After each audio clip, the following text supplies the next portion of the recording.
الرحیم باب ما جاء فی الصلاۃ عند النعاس۔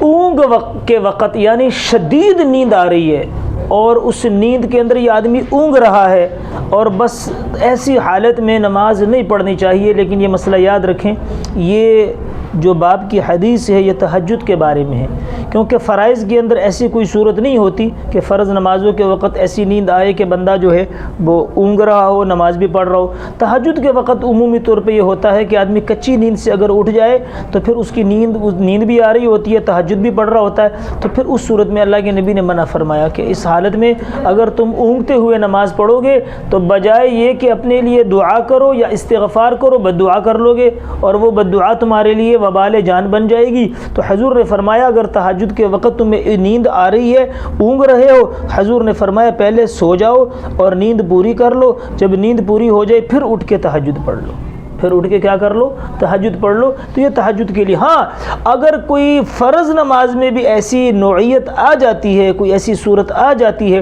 تو دیکھیں قرآن نے فرمایا نا وَلَا تَقْرَبُوا الصَّلَاةَ وَأَنْتُمْ سُكَارَىٰ، کہ نشے کی حالت میں نماز کے قریب مت جاؤ۔ وہ اس لیے کہ ایک تو تمہیں پتہ ہی نہیں چلے گا کہ قرآن پڑھ رہے ہو کہ کیا پڑھ رہے ہو، وہ دعا کے بجائے بد دعا کر لو اپنے لیے۔ تو اگر دن میں بھی کوئی ایسی صورت آ جائے تو بھی کوئی بات نہیں، تھوڑی دیر اپنی نیند کو ختم کر لے، تھوڑی دیر سو جائے، پھر اس کے بعد اٹھ کے نماز پڑھ لے۔